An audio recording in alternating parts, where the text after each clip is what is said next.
Welcome back to Connected. It's your boy, Yosef in Israel. We're going to continue on with the book of Jasher, book of Jasher. Starting on chapter 2. If you have it, get your books out. We're going into it soon. Dark clay, Adam the man, my great chosen. Death from the body of fruit, my jaw swollen. Banished from the land of my youth, I'm now homeless. Came back for some of the rock, he's now falling. Cursed from a sweat of his bow, he's infinite. Sat on the people of Yah, we understanding. Angels laying doubling up, I see giants. In a book, the word of the Father, they non-compliant. Noah started building the boat, the world's ending. They in the club, twerking it up, won't stop sinning. Hand making fun of his father, we seen him naked. Comes the son now, he's a servant to all the bacon. Nimrod building a tower, he's full of babble. His people thrown down to the ground, they chewing gravel. Scattered to the ends of the earth, we speak English. By dialect, chosen by Yah, he's not finished. And the solving of the children of Israel. Shalom, shalom. It's your boy Yosef in Israel. So we're going to be going into chapter 2. Chapter 2, I can't wait to get to chapter 3, but chapter 2 of the book of Jasher. This book is just, it's amazing, and there's just so many revelations into it that the Father showed us, man, that we have to dive into, and it's people that try to take it out the book and they try to get rid of it because they know the words and the power of the words that are in this book. So let's go into it. The book of Jasher, the book of Jasher, one of the books that were taken out of the scriptures. And it reads, chapter 2, verse 1. And it came to be in the 113th year of the life of Adam upon the earth, or 130th year of the life of Adam upon the earth, that he again knew Hawa, his wife. And she conceived and bore a son in his likeness and in his image. And she called his name Sheth, saying, because Elohim has appointed me another seed in the place of Habel, for Cain has slain him. And Sheth lived 105 years, and he bore forth a son.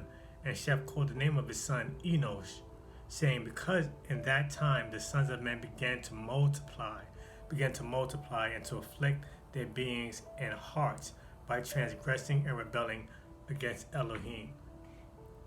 So what we see here, we see that the people began to multiply, right? They started filling themselves. They started getting conceited and not wanting to adhere to the words of the Most High. And so we start seeing again transgression. We start seeing rebellion. We start seeing their hearts becoming wicked. They basically wanted to do their own thing. And this is where we see sin reappearing once again. We became rebellious, and the scripture talks about us how we're being a rebellious people. There's nothing new under the sun. Nothing new under the sun. And so the same in the book of Genesis, the same we see here. We see the people being rebellious. It said, because in that time the sons of men began to multiply and to afflict their beings and hearts by transgressing and rebelling against Elohim. They were going against the word of the Most High. And it came to be in the days of Enosh that the sons of men continued to rebel and transgress against Elohim, to increase the wrath of Yahweh against the sons of man. Transgression causes wrath. Transgression causes wrath. Sin against the Most High causes wrath. And the sons of men went and they served other mighty ones, and they forgot Yahweh who had created them in the earth. And in those days the sons of men made images of brass and iron, wood and stone, and they bowed down and served them. Same thing, nothing new under the sun. Same thing that we're seeing every day. Man serving different Elohims, conjuring up different God, this, God, that, making other things their God, when there is only one Elohim. Okay, there's one Messiah, there's one Elohim, and there's a Ruach HaKodesh. Okay, and people were serving other gods, all throughout the scriptures we see it. Baal, Krishna, Moloch, sacrificing babies to false idols and false gods. Verse 5. And every man made his mighty one, and they bowed down to them.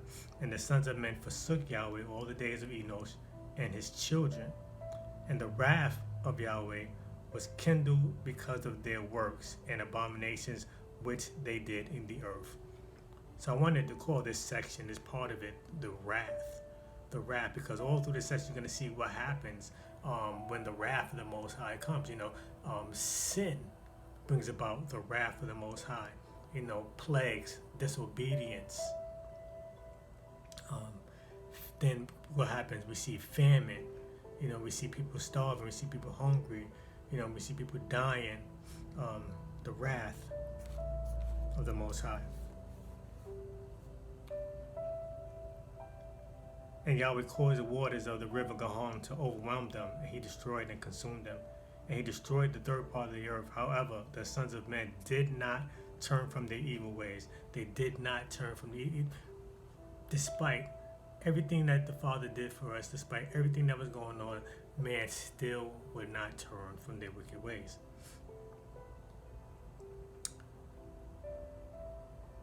And their hands were yet extended to do evil in the sight of Yahweh. Even after judgment, even when judgment came, man still wants to do wickedness. Even with coronavirus and everything that's going on right now, man is still doing wickedness. They're not taking heed of the plagues, and the wrath of the Most High that's upon the earth. And in those days, there was neither sowing nor reaping in the earth, and there was no food for the sons of men, and the scarcity of food was very great in those days. So the wrath, because of the disobedience, because of the transgressions, there was a scarcity of food. There was a famine in the land. And the seed which they sowed in those days in the ground became thorns, thistles, and briars. For from the days of Adam was this declaration concerning the earth, of the curse of Elohim, which he cursed the earth because of the sin which Adam sinned before Yahweh. So we see that the ground was cursed. Why? Why was the ground cursed? The ground was cursed due to sin. And what happened when the coronavirus started hitting here? And I'm not trying to intertwine it and anything, but I'm just saying what happened when we started seeing the coronavirus first started hitting here. We started seeing the food being gone. We started seeing people hoarding stuff. Things started disappearing. Toilet tissue, Clorox. The fruits, vegetables, all that stuff was bare. Counters bare. It started to become a famine in the land. People started having a need, a general need. And there's always a sign. The Father always warns us before the destruction, before it comes. We start seeing little things here, little things there, and he's trying to warn us for us to come back to him. And it came to be when men continue to rebel and transgress against Elohim and to corrupt their ways, that the earth also became corrupt. And Enosh lived 90 years, and he brought forth Canaan. And Canaan grew up, and he was 40 years old, and he became wise and had knowledge and skill in all wisdom, and he reigned over all the sons of men, and he led the sons of men to wisdom and knowledge. For Canaan was a very wise man and had understanding in all wisdom, and with his wisdom he ruled over spirits and demons. Now watch this. What wisdom did he have? He had the wisdom and the knowledge of the Most High. Okay? He had the wisdom and he had the knowledge to make wise decisions. And he realized that going against the Father's word was causing the wrath that he saw in the past. And so what happens? He follows the Most High and allows the word to consume him in a way that he is an example to bring others back to the Most High. In other words, he was living upright. And then the end of that verse says, for Canaan was a very wise man and had understanding in all wisdom, and with his wisdom he ruled over spirits and demons. So the power and the wisdom and the word from the Most High, when it's in its full effect, when it's at its top capacity, will allow you to rule over spirits and demons. Okay? And Canaan knew by his wisdom that Elohim would destroy the sons of men for having sinned upon earth, and that Yahweh would in the later days bring the waters of the flood upon them.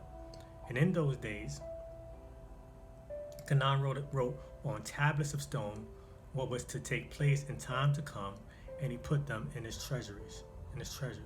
So, you look in the scriptures, or you look in Genesis, and then we hear a lot of different arguments, about, well, there was no word before Moses got here, the Ten Commandments was the only things that was written on stone, which is a lie, because we look in Jasher and it already says that in those days Canaan wrote on tablets of stone that what was to take place in time to come, and he put them in his treasures. So the word was always being written down. It was always being noted. And Canaan reigned over the whole earth, and he turned some of the sons of men to the service of Elohim. And when Canaan was 70 years old, he brought forth 3 sons and 2 daughters. And these are the names of the children of Canaan. The name of the firstborn, Mahalalel, the second, Anan, and the third, Mered. And their sisters were Adah and Tisah. These are the 5 children of Canaan that were born to him.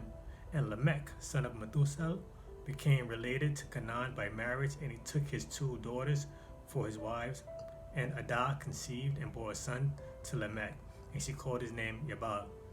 And she again conceived and bore a son, and called his name Yabal. And Tisah, her sister, was barren in those days, and had no offspring. For in those days the sons of men began to trespass against Elohim, and to transgress the commandments which he had commanded to Adam, to be fruitful and multiply in the earth. Same thing that we see today, nothing new under the sun. Man is trying to stop what the Most High put in play. Man is trying to stop what the Most High told us to do. Man is trying to say, no, we make the word, we give you the direction, we tell you what to do, this is how you do it. And the Father said, no, this is what I want you to do. I want you to be fruitful and multiply. But watch what they did. Watch what the people did anyway. Verse 20. And some of the sons of men caused their wives to drink a potion that would render them barren, in order that they might retain their figures, and whereby their good-looking appearance might not fade. Did you hear that? And some of the sons of men caused their wives to drink a potion that would render them barren, not being able to have a child, in order that they might retain their figure, their Coca-Cola, shape, bottle shape, and retain their figure, and whereby their good-looking appearance might not fade. They didn't want their wives' bodies to go astray. They wanted them to look young and sexy forever. They wanted them boom, bah, boom. This is what they wanted in their wives. But the Father said something different. He said, I wanted you to be fruitful and multiply. So what were they doing? They were spilling their seed. Where else do we see this? We see this in other books of the scriptures as well. I believe it's Jeremiah. The people wasn't listening. So what other things that we see here that relates to today? Abortion, the pill, condoms. There's many ways to not get pregnant today, that man made. But the Father told them what? To be fruitful and to multiply. It says, verse 21, and when the sons of men caused some of their wives to drink, Tisah drank with them, and the childbearing woman appeared abominable in the sight of their husbands as widows, while their husbands lived, for to the barren ones only they were attached. Back in those times, back in those days, a woman that couldn't have a child, was considered cursed. People would frown upon them, look upon them a whole different way. So no matter if their husband liked them, after a while, you had to have a child. The father wanted you to have a child. This is how you transferred your treasures. This is how you transferred your rule, everything you had, your possessions, onto your child. And if you didn't have a child, he would transfer on to the slave, or a family member or something like that. And so if you didn't have a child, you were looked upon as different. It says in the end days and years when Tessah became old, Yahweh opened her womb. So now, Yahweh opened her womb, so now she's able to have children. And she conceived and bore a son, and she called his name Tubal-Cain, saying, after I have withered away, have I obtained him from the Almighty Elohim. And she conceived again and bore a daughter, and she called her name Naamah. For she said, after I had withered away, have I obtained pleasure and delight. And Lamech was old and advanced in years, and his eyes were dim, that he could not see. And Tubal-Cain, his son, was leading him. And it came to be one day that Lamech went into the field, and Tubal-Cain, his son, was with them. And while they were walking in the field, Cain, son of Adam, advanced towards them, for Lamech was very old and could not see much. And Tubal-Cain, his son, was very young. And Tubal-Cain told his father to draw his bow, and with the arrows he smote Cain, who was yet afar off, and he slew him, for he appeared to them to be a beast. So, if you kind of mixed up, if you kind of, not sure who I'm talking about, I'm referring to Cain, Abel's brother, Adam's son, Cain. So he killed Cain. And the arrows entered Cain's body, although he was distant from them, and he fell to the ground and he died. Sin will always catch up with you eventually. It might not catch up with you right now. You might seem to be doing great. You might seem to be balling, all this other stuff. But sin will eventually catch up with you, like it caught up with Cain. Wrath will catch up with you. And Yahweh repaid. Now listen to this. And Yahweh repaid Cain's evil according to his wickedness. According to what? According to his wickedness, which he had done to his brother Hebel, according to the word of Yahweh, which he had spoken. According to what? According to his word. And it came to be when Cain had died, or when Cain died, that Lamech and Tubal went to see the beast which they had slain. And they looked and see Cain, their grandfather, was fallen dead upon the earth. And Lamech was very grieved at having done this, and in clapping his hands together, he struck his son and caused his death. And the wives of Lamech heard what Lamech had done, and they sought to kill him. And the wives of Lamech hated him from that day, because he slew Cain and Tubal-Cain. And the wives of Lamech separated from him and would not listen to him in those days. They were mad. Even though he was old, even though he didn't do it on purpose, but they were mad that he not only slew their grandfather, Cain, but that he also slew his son. And Lamech came to his wives, and he pressed them to listen to him about this matter. And he said to his wives, Adah, and to Tessah, hear my voice, O wives of Lamech, attend to my words, for now you have thought and said that I slew a man with my wounds, and a child with my stripes, for their having done no violence. But now that I am indeed old and gray-headed, and that my eyes are heavy through age, and I did this matter unknowingly. And the wives of Lamech listened to him in this matter, and they returned to him with the advice of their father Adam. But they bore no children to him from that time, knowing that Elohim's wrath was increasing in those days against the sons of men, to destroy them with the waters of the flood of their evil doings. So we always see a cause and effect, okay? Whether you read in the book of Jasher, whether you read in the book of Genesis, there's a cause and effect, okay? some people try to downplay it, and make it seem like our heavenly Father isn't, he's just a a happy, go lucky, joy, joy, joy type of Elohim, which he's not. He's also a Elohim of wrath. Okay.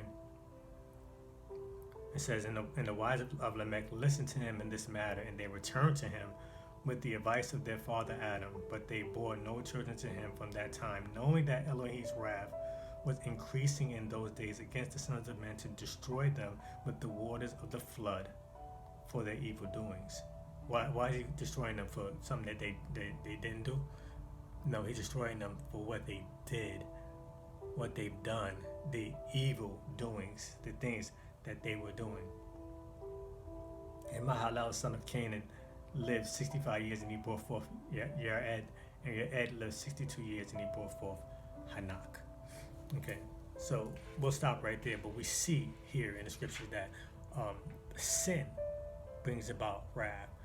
Don't let anybody tell you anything different. Okay, this book of Jasher is official, and this is what I'm trying to show you. This is what the Most High wanted me to show you. This book is official. Chapter 3, I love it. I can't wait to get into it. Sin will catch up with us eventually, and we have to be aware of the punishment for sin. There is a punishment for sin. Okay, don't let anybody tell you that there's not, because the Bible says different.